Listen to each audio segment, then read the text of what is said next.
Hey everyone, welcome back to Obscurus Lupa Presents, I guess. Well, we finally made it to the last movie in the Howling franchise. This is The Howling Reborn.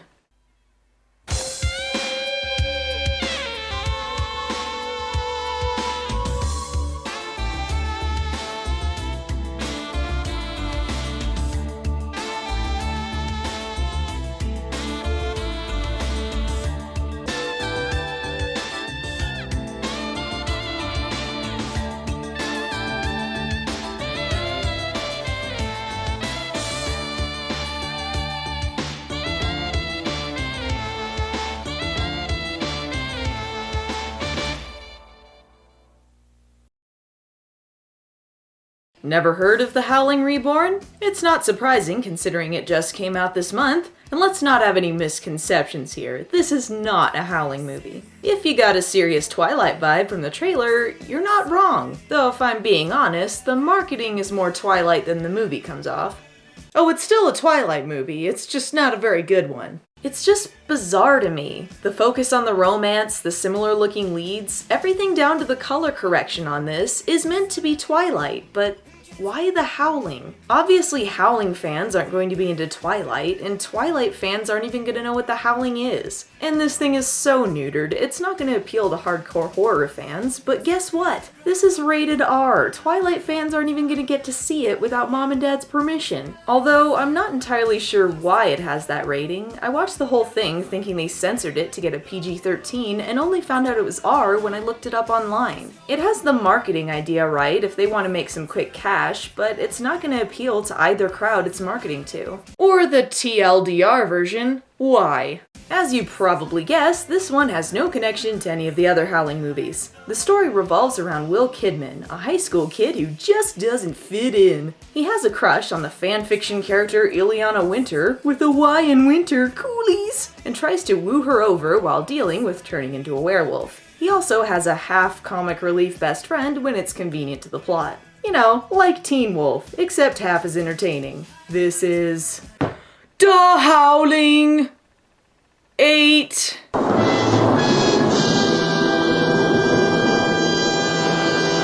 Hey, look. I need you to be strong and stay with me. Because you're the one who's gonna have to kill me. Silly Howling Reborn, don't try to pretend there's any dramatic tension here. You try to fool us by showing us a clip from later in the movie, but we know better. The only reason for this is to entice us for later, but the payoff for that is not particularly worth it. But it does give us some Mohinder-style narration through the whole thing. That's fun! Right? The film goes from starting in the future to going to the past, because why not? Here we see Will's mother Catherine while she's pregnant with him, and the narration explains that she feels as if she's being watched. What's happening? We follow Catherine to her studio as she starts to paint. You'll notice a kinda sorta motif of red circles in this movie, but guess what? This means jack shit because they never explain it, and the payoff is a big F you. Hello, Catherine. It's you. Oh no, it's that guy. Anyway, he slashes open her stomach and the place explodes for some reason, but the body's okay and the baby crawls out? My whole life I never really felt like I fit in. I just watched people who looked like they were actually enjoying their lives. You realize the werewolf thing hasn't even happened yet, right? So we follow Emo Jones here as he goes on with his loserish life. He only got the silver and debate team? Time to put him down, he might as well give up. His friend is a hacker who can't even sell yearbooks? It's like Loser Central in here. He wears glasses and doesn't feel any fulfillment in high school? Round him up, we found the nerd herd. His friend, we'll just call him Friend Guy, tells him that he finally managed to hack into the city's broadcast master control. No, really, that's how he words it. I was finally able to hack into the city's broadcast master control. Yep, Friend Guy has hacked into the city's broadcast with the intention of airing his horror movie the next day after graduation. Yes, this is actually his plan. Jacob and his pack! Pointless werewolf dudes! Will they or won't they get shirtless before the movie's over? Only time will tell, but perhaps it was Wendell himself. Will is talking to friend guy about his crush on Ileana and how it could never be because she already has a boyfriend, Roland. Roland notices him eyeing her and must therefore fulfill his contractual obligations as a stereotypical bully character. Whoa! The hell? He sees a guy looking at his girlfriend so he cuts his neck open? Come on, movie, no one does that. You could at least have some consequences to this or something. Does the school just not care? Go wait with the rest of the pack. You leave. For now. Holy red herring, Batman! And yeah, red herrings usually work a lot better when their actions still make sense in retrospect. Durr. Ileana chats it up with Will and discovers that he has a notebook full of sketches he's made of her when she wasn't looking. Run! Run now! Oh wait, I forgot this was Twilight logic and stalking is romantic. Oh wow, you drew pictures of me all year long in your creepy little notebook? Oh Edward, take me away! Bella is quite impressed, so she makes him sign it in blood? Ooh! While Will is sitting and contemplating the dark abyss of life, he meets Kay, who we're to assume is another student's mother. Really? He's just cool with some random person's mom cleaning up his gash with her headscarf? And ew, she could have lice or something, or get hairspray in your cut. You know you could just clean it up in the bathroom, right? With a paper towel or something? Oh well, I'm sure we'll never see her again. Thanks, movie trailer. Will is about to get out of here and go home when Ileana invites him to a graduation party. Slow-mo for no reason! Happy birthday, Will. Wow, that's really depressing. He also just starts randomly talking about Will's mom for a bit and how he misses her, but you know, she's dead and stuff. Happy birthday! He goes to that party and hey, it's all underground and shady looking, so I know I'd trust that. Especially when strange women put drugs in my mouth. What was that? You're just asking now? My +1 is here. Peter Parker just wants to have one dance with Mary Jane. But Mary Jane is a big old slut who already has a boyfriend. But it's okay because she admits it's just for now. What a likable character! Let's just say it's more fun being free and a danger to myself and others.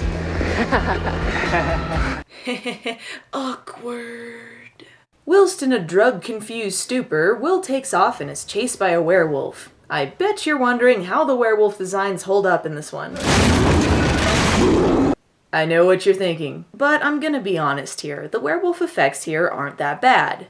Sometimes. The truth is, it's just very inconsistent, and sometimes it looks not that bad, and other times it's a little bit silly. That being said, the first time you see a werewolf in this, it's a little bit silly. Will makes it out and gets caught by a security guard or something. You with him? No. No. Keep chasing your dream, girl, Will. The next day, Will asks friend guy to tell him a little bit about werewolves. Yes, like every horror film protagonist, he knows virtually nothing about what he's up against, even though 12-year-olds at least know about werewolves. And wait, if he knows what a werewolf is, then how does he go 18 years without hearing anything about them? That's what studios get for casting geezers in their lead roles. I mean, if I want to see people in their 40s, I would just go home and look at my parents. Yes, Howling, it's much better to watch movies about entitled high school students who barely know how to change their underwear. And wait, since when does Hollywood not cast young, hot people most of the time? Even in werewolf movies. Is this supposed to be a reference to the Wolfman remake or something? That's based on a movie that was made in 1941! For shame, Howling Reborn, for shame! Well, these aren't your makeup-wearing, skin-glistening pens. He has vampires. Really, movie? You're gonna go with the Twilight joke, huh? Well, way to alienate your cash-in audience. Real lycanthropes are hard frickin' core. Okay, they're doomed to struggle between their humanity and their animal natures. And once they kill a human, which they always do, there's no going back. They become vicious killers for life. Remember that line. It'll become important later.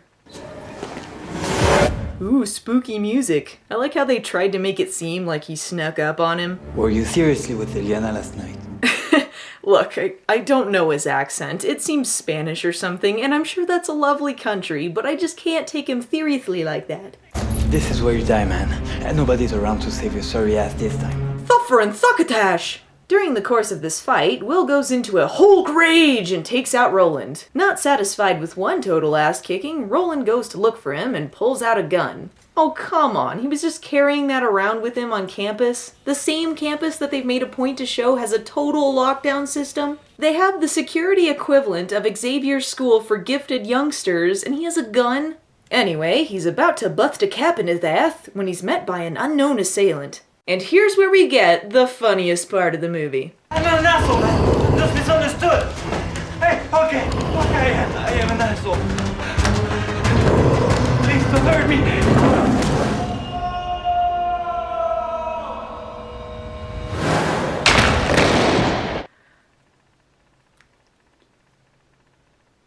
Ileana's really broken up about it, though, in such a way that she never even mentions Roland's existence again.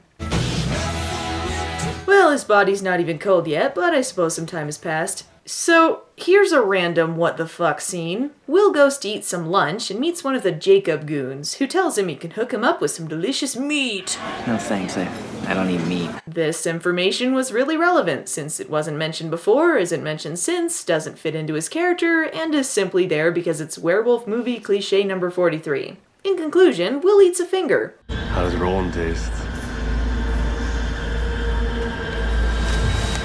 Oh my god. Have you been experiencing any other unusual symptoms lately? Whoa, whoa, whoa, whoa, whoa. He's just not gonna say anything about that guy giving him a fucking finger? It was right in his hand. All he's gotta do is show it to the staff, and that guy's going to jail. We don't even get a what the hell from Will or anything. He goes to the doctor to make sure he doesn't have a case of the crazies, and his dad starts making some chit-chat with Kay. Hey! What's the emergency? Wait a second, he's just randomly allowed to go in there? Why is he there? Alright, to spout convenient exposition. He explains that there are different types of werewolves, the normies and the alpha. The alpha can only be killed by another wolf, and while we're talking about it, how does he know any of this? Is this general werewolf lore, or does he know any werewolves personally? In order to prove that he is a lycanthrope, Will slits his wrist, friend guy runs away, and the wound heals itself. What the hell is happening to me?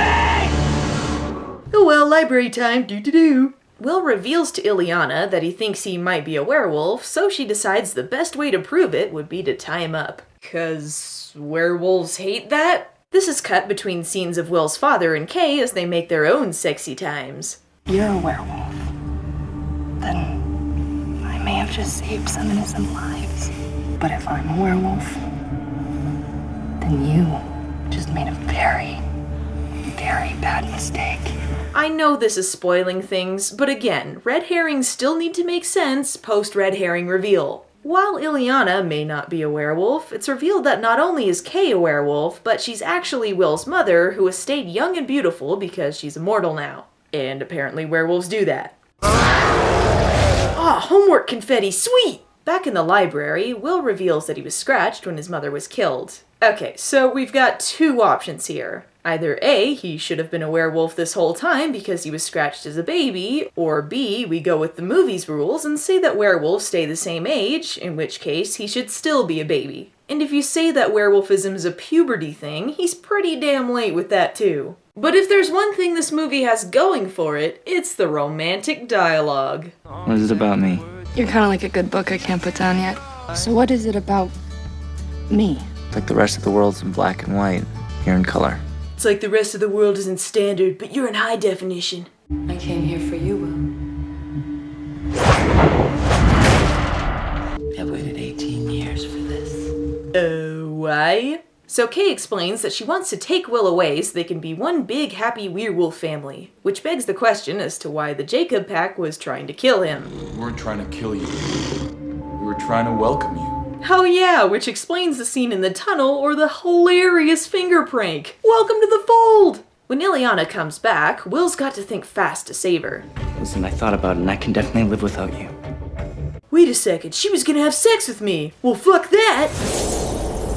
Having saved Ileana, the two of them try to escape but end up locked inside the school. Meanwhile, Friend Guy is about to start his horror movie broadcast when he's attacked by the Jacobs. Whoever finds this tape, please post it on YouTube so that I don't die in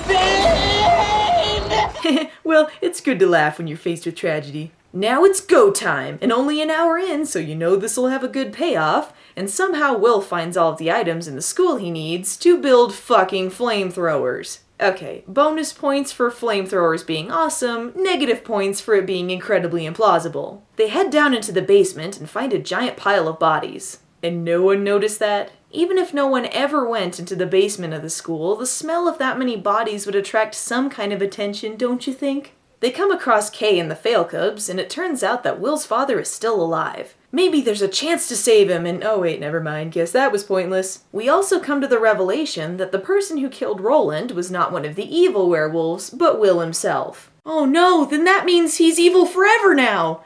Or something. Will sets a fire to keep the evil wolves at bay while he and Ileana take off. So, was this the original plan? Find the werewolves and run away? Ileana hides out in an empty classroom and ends up attacked by one of the Jacobs. This is another not-so-great moment for the werewolf design here. The goons don't look so much like werewolves as goblins with hairy pants. Guess it's a good thing you didn't win the gold. Now it's okay that he's a loser! Will decides he's just too emo for this world, though, and tells Ileana to stay away. You have a choice! Yeah, except for that guy he totally killed without remembering he even did it. Ileana decides the best cure for overwhelming werewolf rage is to have sex. Yeah, Ileana, you're an idiot. Oh look, he claws her. Wonder if that'll come into play. Gee, it was such a great idea to do this. When they decide that sex is not the answer, Kay reveals over the intercom that the bodies in the basement have actually been turned and are waiting to transform into an army of werewolves when the blue moon rises. Oh yeah, I forgot to mention that there's a blue moon. Because apparently that makes a difference. Will and Ileana have to think fast, so they decide to warn people on the broadcast system. In order to prove that they're for realsies, they plan on having Will turn into a werewolf on camera, ending with Ileana shooting him. A live broadcast that ends with the protagonist being shot, huh? Sounds original to me! We finally see what that bit at the beginning was all about. Will is all speechy, and it's oh so sad. And look, this may be basically a rip-off of the ending of the first Howling, but it would have worked. If they'd actually gone through with it. They try and make us feel sad and pull any kind of emotion out of the audience, but they don't give it a payoff and it just comes off as manufactured to make us feel how they want us to. There's no real depth here. But I mean, hey, they played a depressing song, so that means something meaningful is happening here. Oh yeah, I guess they forgot the evil werewolves are still in the school. They stop the broadcast and Kay decides to make a speech. Boy, does this movie love its speeches. This entire time, Ileana is holding a gun with silver bullets. Just a thought, maybe you could shoot her? She finally figures out to shoot one of the McFurry pants before she's knocked unconscious. Will manages to rescue her by turning on the lights? Are lights an anti-werewolf thing? Apparently this is something she needs resuscitation from, which Will does by electrocuting her with live wires. Mom Wolf kidnaps Ileana and knocks her out again. Yeah, good thing he resuscitated her. And Will has to have a werewolf showdown. And it turns out that Kay is the alpha. Oh no, that really makes a difference, but not really. And why is she the alpha? How? Oh well, they have a shaky cam fight where you can barely see anything, and Will gets his ass handed to him. He's about to get sent to the afterlife when another werewolf steps in and saves him, killing Kay. Will comes to the realization that the werewolf is Ileana. Surprise! Clawing someone when you're a werewolf makes someone else a werewolf. And he talks her down, sealing their one true love or something. Remember folks, they've been dating for like a day. So look, these two are in a school under total lockdown, surrounded by an army of delayed reaction werewolves that are just now starting to turn. There's not a lot of options here, and things are getting pretty speechy from Will, so the two of them throw gasoline they just happen to find lying around all over the place, turn on the gas, and light a match. And they bravely sacrifice themselves, knowing that it'll save mankind not only from the army of monsters, but from what they themselves have become. Just kidding! Fuck that noise! Nah, they blow up the school, and somehow the security system doesn't matter anymore since they happen to get out no problem. Oh, and the red circle guy from the beginning is back, but they never explain who he is or what his plan was. Yes, the 8th Howling movie ends with sequel bait. This just leaves Ileana and Will with the job of explaining just what the hell happened to the graduating class outside. The future begins here. You people have no fucking idea. Oh, you tell him, Will. These are perfectly innocent people who did nothing to you, but down with the man! They blew up the school, so... are they just not going to jail for that? Also, the end credits recap the broadcast of Will transforming, thus revealing werewolves to the world. Yeah, that hasn't happened since the end of Howling 1 or Howling 3 when they said the Pope was coolsies with werewolves. Way to start a revolution! And that's Howling 8. Final thoughts? Okay, time to be fair. This is supposed to be a reboot, I guess, so forget the continuity with any of the other Howling films. This still has a lot wrong with it. It tries way too hard to be meaningful, but it pussies out when it comes to giving the story any real weight. The way I see it, this movie should have ended in one of two places. With Ileana shooting Will, or with the two of them blowing up the school with them inside. Think about it, how much more tragic and effective would the story be if they died in the end? And even worse, the ending they went with made them seem like complete assholes. Keep in mind, Will has already killed someone, and he didn't even remember doing it, so this is not a thing they can control. And remember Friend Guy's line, once a werewolf kills someone, they become killers for life. They're basically dooming the world by getting out of the school. However, this movie is neither horribly awful nor particularly good. It's simply middle of the road, which is probably the worst thing a movie can do. I didn't hate it, despite how much I harped on it here, but it definitely comes off as unnecessary, and the sequel bait at the end is just an insult. So, I suppose if you like werewolf movies, this certainly delivers more than Part 7 did, but it definitely needs a bit of work. This all seems kind of familiar. The giant hair, the ugly oversized shirt, the paisley pants! No! I'm becoming Randy from She-Wolf of London! And even worse, it's the Love and Curses version! Did somebody say Love and Curses? Who are you? It's me, Baldric Ex Machina! I'm a wizard! The Grand Wizard of the Glowing Oracle! Oh yeah, you're in that fucking stupid troll episode. Wow, that's obscure, even for me. Yep, sure is. Garlic sandwich? That's not even a real thing you did. That's just a stupid in-joke I have with Phalus. Who's Phalus? He sounds like he needs a garlic sandwich. Okay, whatever, Baldric. Can you turn me back into myself again? Nope, sure can't. Then why are you here? I don't know. I'm actually pretty useless for a wizard. That is true. Well, I wish I could help you, but I can't.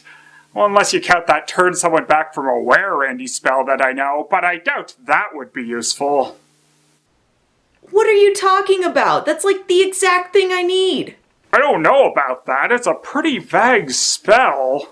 Whatever, Baldric. You turn me back and go home. Oh, alright. Alakazam! Zim! I'm finally back to normal. What a pointless storyline. Checkers! You're a zombie!